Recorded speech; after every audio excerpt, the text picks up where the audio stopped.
Welcome to Lunchtime Live with the Center, where we talk about important fertility-related topics to inform and support your journey. My name is Ami Choksi, and I'm your host. Now, some women may need to have surgery to support their chances of conceiving. And today we're talking to Dr. Daniel Breaux, who is a lead physician at the center, as well as the director of reproductive endocrinology and fellowship director at UConn Health. Dr. Breaux works out of our Farmington office as well as our Branford location.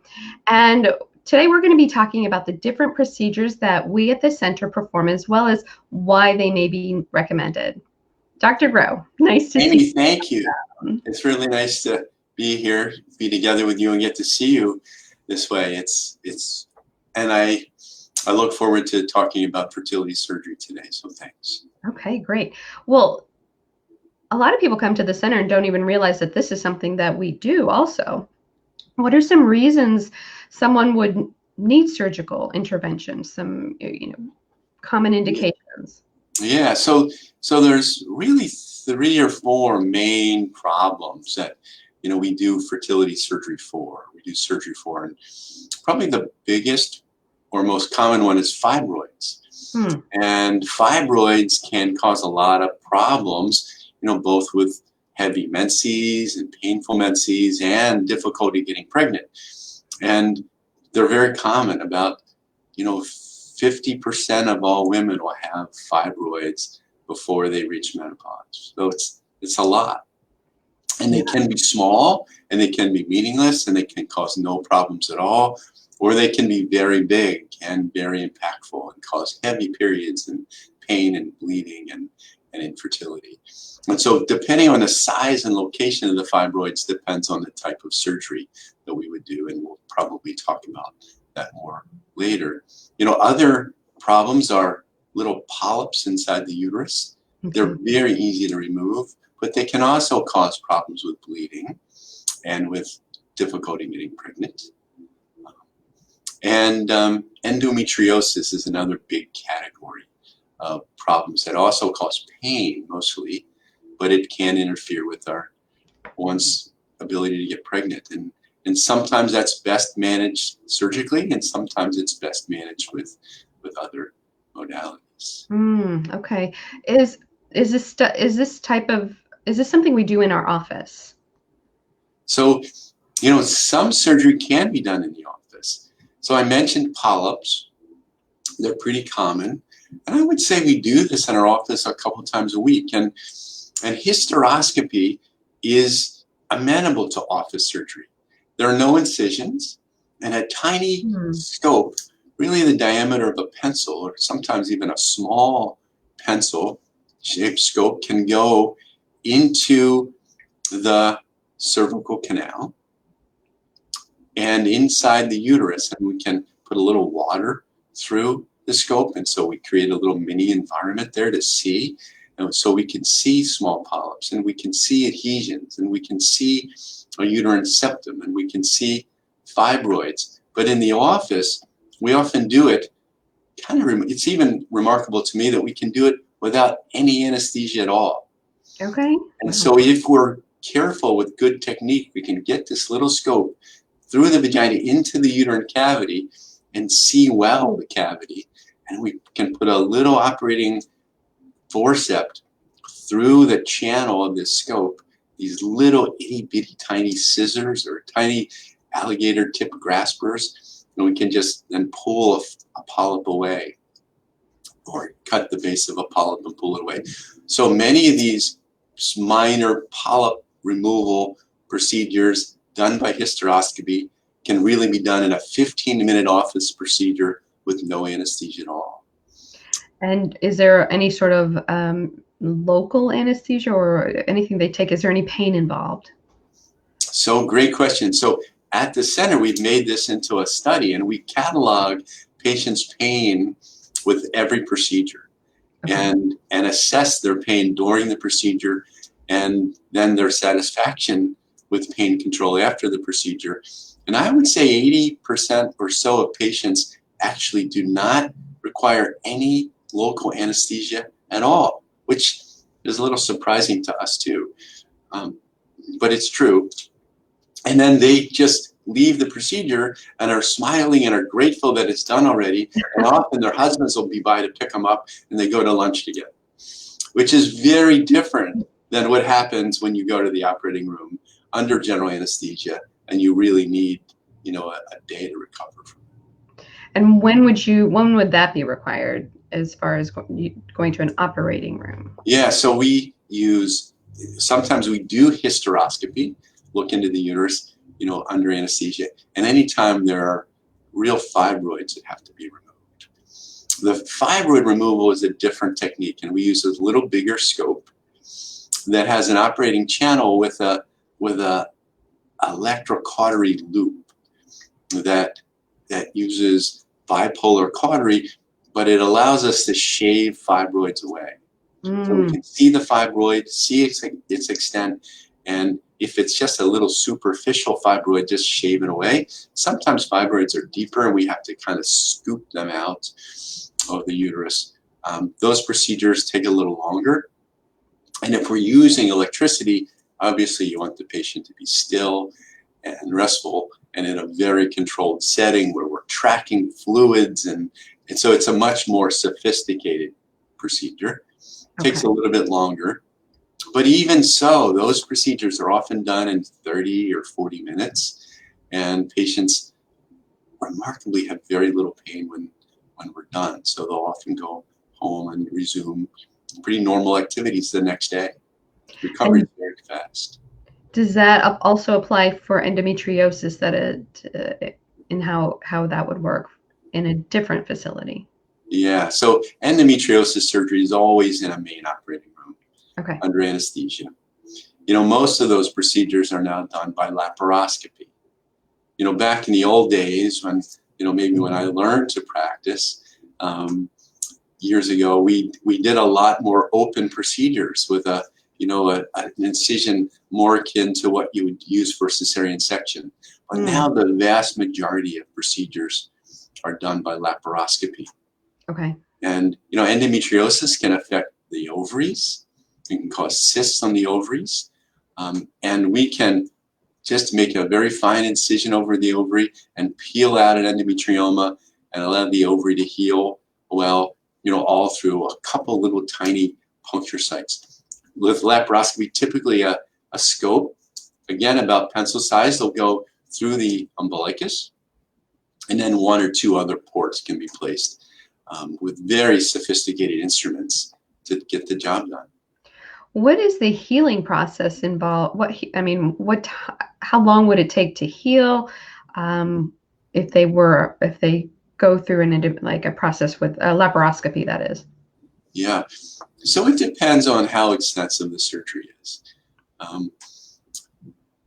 For the simplest procedures, and sometimes we find patients that have a blocked fallopian tube. A fallopian tube can be blocked on its end, and it's either scarred closed and fills with fluid, or it scars closed with some adhesions, and we have to make a decision with the patient: do we remove the tube or do we repair the tube? And the procedures to operate on the tubes, often the recovery is very quick. Because there are no major organs affected. And so you just have to heal from 2 or 3 little port sites that are just tiny. And I would say most patients are feeling pretty good in a couple of days and could choose to go back to work or choose to resume many normal activities in several days to a week. Oh, okay. And does that mean that they would have to hold off on any sort of fertility treatments as well during that time? Yeah, it really depends on the reason for the surgery. So some procedures where we take some adhesions away from fallopian tubes, really they can try to get pregnant the next month quite easily. Other times when we do abdominal surgeries for fibroids, and as I mentioned before, sometimes the fibroids are big. Yeah. And sometimes they impact the uterine lining. And if we have to cut into the uterus and remove fibroids from the wall of the uterus, we suture the uterus closed in layers so that it heals, and it's thick and strong when it heals. But that healing process, typically takes 2 or 3 months. And Okay. we would ask that patients not get pregnant, until 3 months of healing has happened. Now that's on the healing side as far as timeline. What is there any specific time of month that someone should have any of these procedures? During their That's cycle? a good question. So practically speaking, we really don't want patients to have surgery if they're pregnant, right? So we have a real obligation to make sure that that doesn't happen. So to facilitate that, we'll typically schedule surgery in the first half of the menstrual cycle before ovulation happens, or schedule it while patients are on birth control pills, so there's really very little chance. And that gives some flexibility in scheduling the Okay. procedure too.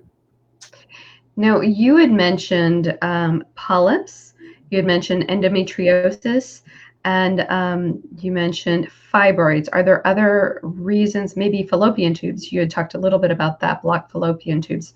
Are those the major reasons why someone would require this They are. procedure? Yeah, those are. So I would say fibroids or polyps are the main reasons for hysteroscopy. Okay, and so those are often done. Endometriosis, endometriosis often causes pain. It's really troublesome. Yeah. And pelvic adhesions and tubal adhesions, and so they're the 3 or 4 main reasons for surgery. Okay. And can you just quickly say, we talk about polyps and fibroids. Can you tell what is a polyp versus a fibroid? Yeah, great question. Because they look the same often on ultrasound. Oh. And when they're inside the uterus. So the inside of the uterus is lined by endometrium. Okay. And this uterine lining is where the embryo implants. And it's a very rich, really rich mucosal layer. And if you touch it, it's very, very soft. It looks very nurturing. So that's where an embryo attaches and grows and lives for 9 months. And so the function of this uterine lining or endometrium is really important for an embryo to find a little home there inside the uterus. And polyps are an overgrowth of the uterine lining, an overgrowth of this endometrium. And if you look at them, they look like little polyps or mushrooms growing from the surface. Okay. But they're very soft and fleshy, and much like the endometrium is very soft and fleshy, but they can become quite big. They can cause inflammation and bleeding problems, and probably a more hostile environment for the embryo when it's inside the uterus. Oh.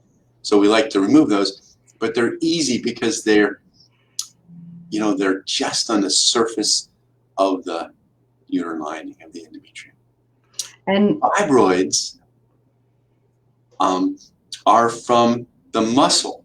So the uterus is essentially a bag of muscle, right, that expands as a pregnancy grows, and then contracts when the pregnancy delivers.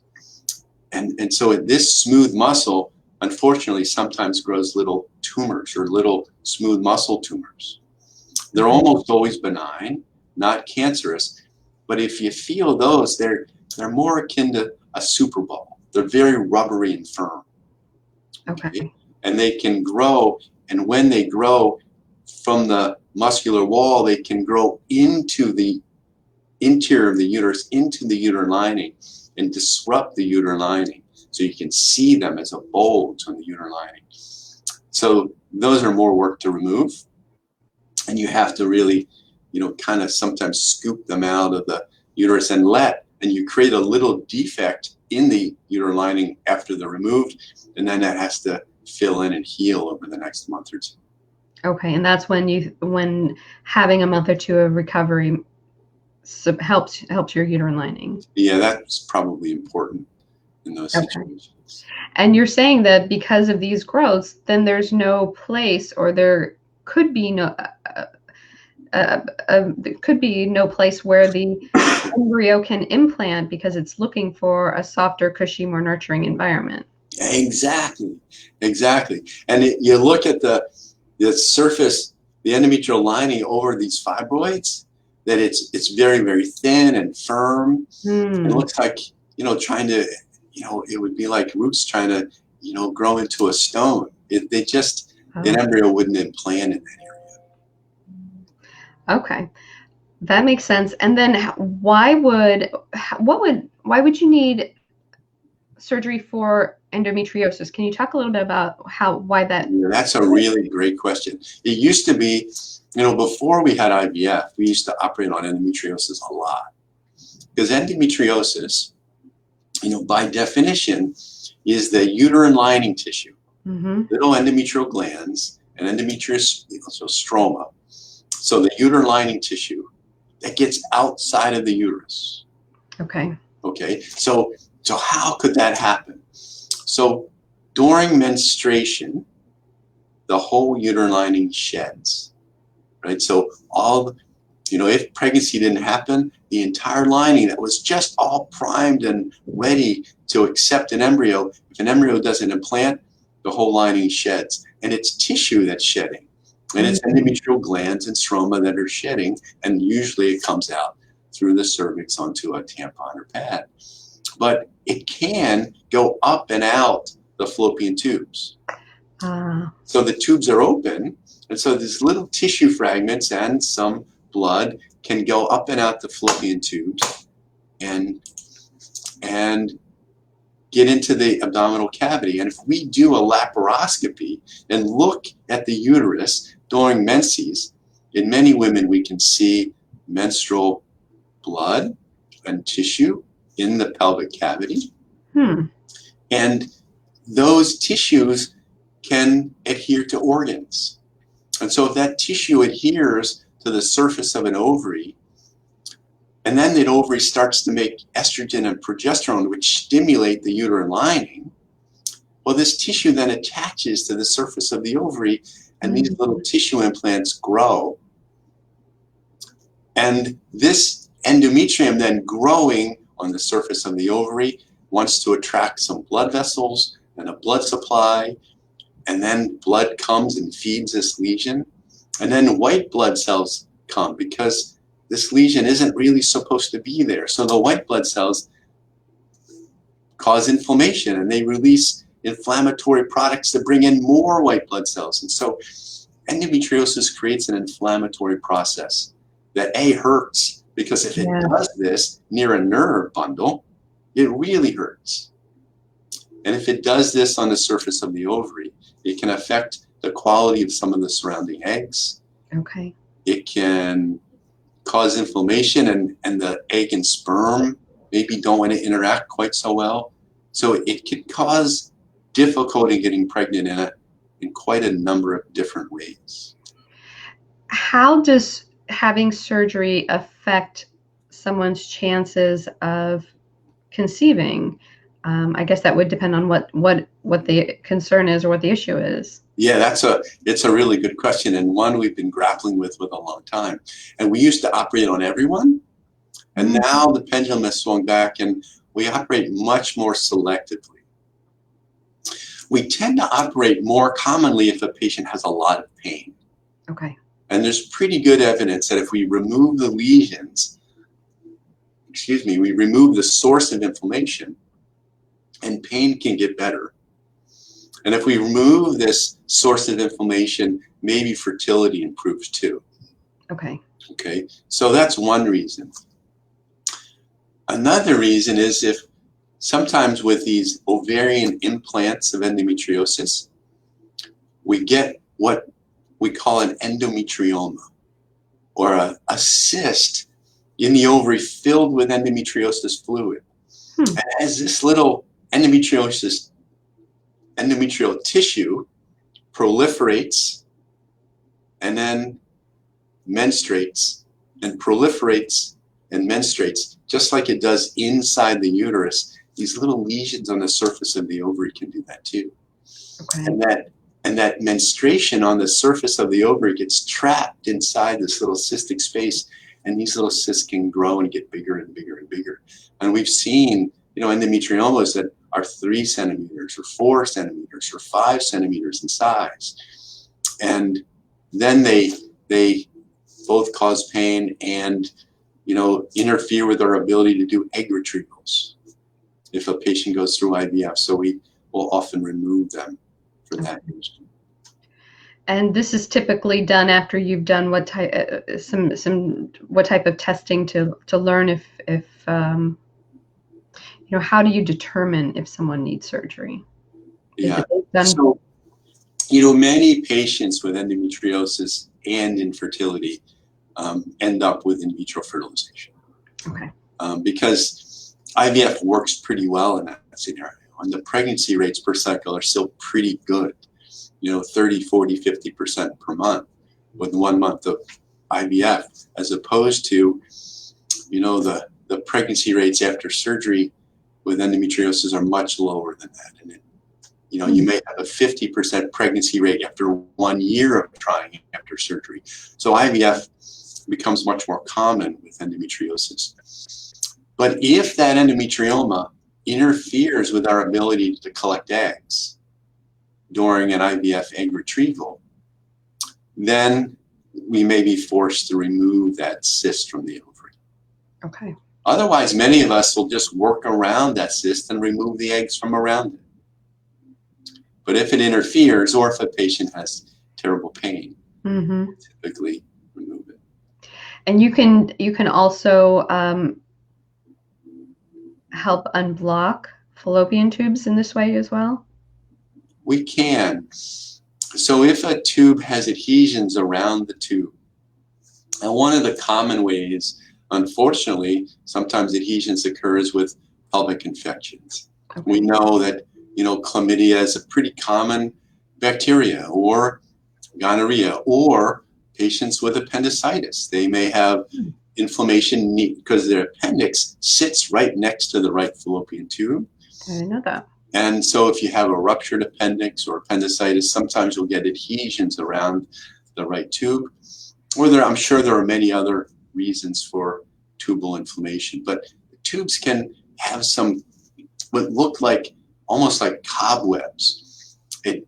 These stringy adhesions that impair the mobility of a tube, impair the ability of a tube to collect an egg and function normally. And so adhesions can be pretty easily lysed or removed by laparoscopy. Okay. Now I'm just going to check questions. I don't have any questions at the moment, so could we switch to a little more personal questions just to learn a little more about you? Not too personal. Oh, I'm nervous. So, what is your favorite season and why? Could you please repeat? I coughed at the exact wrong moment. Sure. What's your favorite season and why? Oh, goodness. So it's a great question. So I love summer for the obvious reasons. Everyone loves summer, to be outside and get sun. And I really love to run and bike outdoors. I used to do a lot of triathlons. Oh. And so doing those is just a lot of fun for me, and playing tennis outside is fun too. So summer is great, but we also ski very regularly in the winter. And winter time is a good excuse to get my family together, because we have a little ski place in southern Vermont, and the kids all come and we'll ski together on weekends. So I like winter too. It's a good family sport. It really is. Yeah. So I guess you might have already just answered it. What do you like to do outside of work? You mentioned running and biking and skiing. Are those your main things that you enjoy doing outside of work? Those are. I also play a little bit of tennis. Okay. So I try to stay in shape for tennis. And I used to do a lot of triathlons. I actually haven't done one. Maybe I did 1 or 2 last year, but we used to do more than that. You did 1 or 2 last year? Yeah. That's awesome. But I did a full Ironman. Wow. About 5 years ago. That was a lot of work. I bet. Yeah. Okay, so maybe 2021 you'll be. Maybe. Okay. What is the best book you've read? Oh goodness. Or a. Wow. I should have had this question ready. I drive back and forth. I spent a lot of my time in my car. I just read just listened to a biography of FDR, which is pretty interesting and not terribly fun, frankly, but good. The book it's a novel that's about this gal who was abandoned as a child in South Carolina and became this amazing botanist. I think I've read this book. Yeah, what's the name of it? I just blanked on it. Where the Crawdads Sing? Where the Crawdads Sing. That was wonderful. I really love that book. Okay, well, I agree. I listened to it. If you're saying you listened to it, I listened to it as well. And then the book Educated. Yes. Fabulous. Very interesting. Yeah. Awesome. All right, last question. What is the best piece of advice you received? Oh my gosh. Wow.